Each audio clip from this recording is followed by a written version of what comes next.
This is the plaintiff, Cecil Nielsen. He says he brought his limousine to the defendant's car wash. One of his guys ran over a barrel. His car was lifted off the ground because it was still being pushed by the car wash conveyor, and his whole front end was messed up.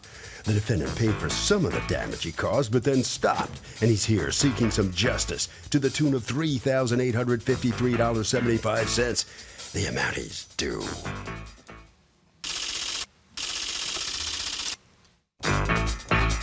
This is the defendant, Maurice Britton.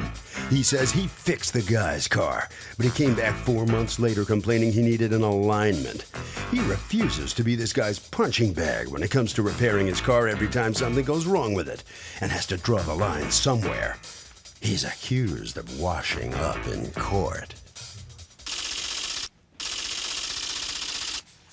Cecil Nixon, you are suing New Look Incorporated, doing business as state-of-the-art car wash, represented here by Mr. Britton. Britton, you were an officer in the corporation? Yes. Okie doke. For $3,853.73 in damages that you say they did to your limousine when you brought it there to be washed, correct? Tell me what happened. Well, I took my limousine to the car wash. What kind of limousine is this? It's the stretch kind? Stretch. What year is it? 2003. Okay, and so you take it over there to be washed, and what happens? He went through the car wash with the car. What kind of car wash is this? Like, how does the car get through? It's an automatic. Automatic. Okay, so you drive the car to a certain spot, and then the conveyor belt takes it? And do you have, like, glass where people can watch as their car? Okay, right. So go on. And so when the car was finished and came out, the cashier, I heard the cashier scream. Then I goes to the window and I look and I see my car airborne. Airborne? About 3 feet in the air on some barrels. 3 feet in the... Was it actually propelling at the moment you saw it, like a Frisbee? No, when I saw it, it was up. It had landed? Had landed on the barrels. On barrels? Like barrels? Yes, yes. Okay. And then Mr. Murray gets in behind the wheel. And he can't get the car off. It began to spin and smoke, steam, everything coming from the engine and underneath. Does anyone have a picture of the barrels we're talking about? I don't have a picture of the barrels because after the accident... Okay, do you have a picture of the limo? Yes. And the damage to it? Yes. Can I see it? Can you tell me from your perspective what it is that happened? The car was coming out of the exit end of the car wash. Wait, the car doesn't come on its own? It's on a conveyor belt or someone's driving it? Off the conveyor belt, my guy gets in the car, pulls it off. He's pulling it out, he hits a 55-gallon plastic garbage pail. Okay. Which got knocked over and got wedged under the car. Okay, so it's one of the plastic garbage cans? Yes. Okay. Is the fellow who drove it into the garbage can here? No? No. Okay, yeah. Is he still employed by you? Yes, he is. Okay. All right, so that happens, and there's some damage to the limousine. And then what happened? After the car, Mr. Murray, he was excited, and he told me, listen, don't worry about it. He would take the car would be fixed. He would send it next door to his mechanic. All right, now you did indeed send it next door, right? Yes, I did, immediately. All right, and then what did they have fixed that day? They replaced the radiator. I have a receipt and canceled check. Okay. And you paid that, no question about that, right? Now, but there's significant, there's some body damage there. There was a crack in the bumper, which I would send out to my auto body, TGA. Right. At the time, Mr. Nixon said, don't worry about that. Why would Mr. Nixon say, don't worry about a crack in my bumper? He didn't have a crack before he went there. He has a crack now. Why he said he could live with it. He can live with it? Did you say you could live with a crack in your bumper? No. Because he appears not to be able to live with it now since he's suing you for it, and it sounds sort of weird that somebody would say, let's let bygones be bygones. I'll just eat my crack in the bumper. All right, so now you don't hear from, you give him like a bunch of free car washes, right? Yes. You give him how many?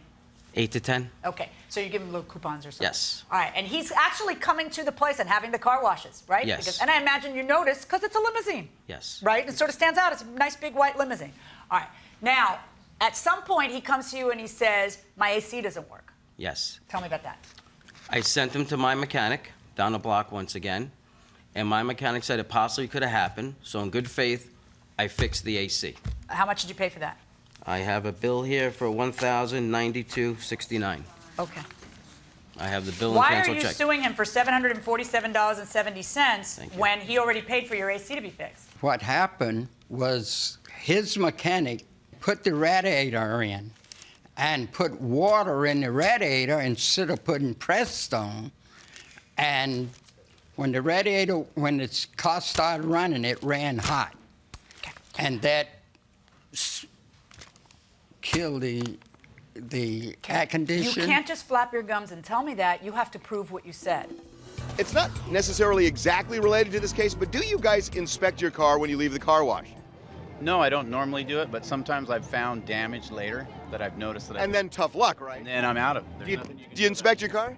No, I don't. Anybody do it here? Anybody inspect their car? You do. Oh, you doubt everybody. I walk along with my car as they're driving it off to make sure nothing happens to it. OCD, going inside the courtroom. Now, what is this? This is work that you got done with your mechanic, The same Precision, in May. This accident was in November, Right. okay? And they're charging you in May $747.70. Okay, now there's a note on the bottom of it. Who wrote this note? You did? Yes. Yeah.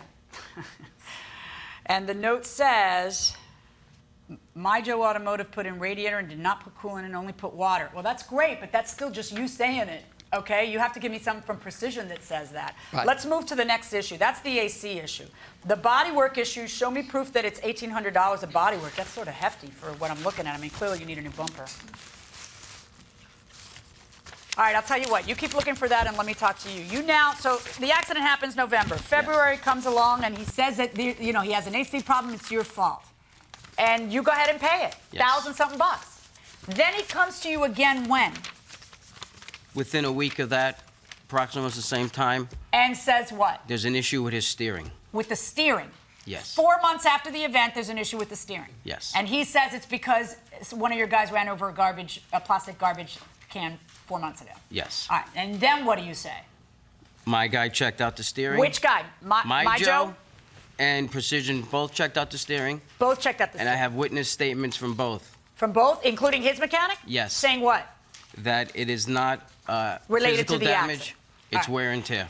Both pay attention. Let's leave the other thing to a side a second, because I need to move on. You just have to stop. We'll give you a chance to look for it later. Look at me. Hello, Mr. Nixon. Oh, hallelujah. Hand it over. I'm aging here. Well, all right. So, Mr. Nixon, Yes. listen to me. Your mechanic from Precision Performance wrote a letter for him for court telling him, Mr. Nixon complained the steering's too tight due to the accident at your facility. It was put in a lip exam and there's no damage to the steering components. What we did determine upon inspection is that the steering problem is due to wear and tear, okay? And that you were informed of it. And yet you're trying to, I guess it's a deep pocket and you keep reaching into it, so he's gonna be your ward now for 4 or 5 years. Every time anything's wrong with the car, he's gonna come to you and he's gonna expect you to pay it. Come on. Oh, wait, there's more. You're suing him. Oh, this is too good. You're suing him for $510.51. Did you know this? For a repair to your 95 Chevy van. Why are you suing him to pay for the repairs for your other car, your van? Because I have no service to get around, Okay, I'm listening. and I had to have my van fixed because we have engagements. So he has to pay to fix not only your limo, but also your other cars. Yes, so I had to pay. Do you have any, like, college educations you want him to pay for, or any vacations you might want him to pay for? No. Anything. And No, I this- can't help but notice that what you say in your this complaint is about it, too, is that... inconvenient. Wait. You're also suing for $200 for additional gas costs? What's that? For what? Additional gas costs. Oh, yeah, because the van that I'm using now is burning it only goes 8 miles to the gallon, where my limousine is going 15 miles to the gallon. So he's got to pay for This is inconvenient to me. I'm sure it is. And it's And not. so he should pay for you to use your van. I think so, because I'm out of service. Okay, no, let me think. Nah, I choose not to order him to pay for the repairs to your 95 Chevy van, nor to pay you because you have to pay more because it's a gas guzzler. The bodywork, let's hold to a side 1 second. The air conditioner has already been paid for. And as for the steering, I think it is abundantly clear from the evidence that the defendant has presented that the steering has absolutely zip to do with the accident of running over a plastic garbage drum over at the car wash X number of months ago. That's absurd, and it's a little bit of, kidding aside and laughing aside, it is a little bit offensive that you're trying to pin that on him. Now let's discuss the bodywork, because even if he did say to you, don't worry about it, he has a right to worry about it. He can change his mind on that, okay? And I would expect that somebody would want the bodywork fixed. He has an estimate on that bodywork for $1,800, and I think that's a little bit bloated. Also, the car's been driven for 4 months, so I frankly don't know if there's been additional damage done to it. And I'm a little bit peeved that you inappropriately and I think immorally tried to pin on him a steering issue. So taking all those things into consideration, I'm going to decide what it is that I believe this bodywork was worth. I'm cutting it in half. I'm ordering $900 for the bodywork from the defendant to the plaintiff. That's what I'm doing.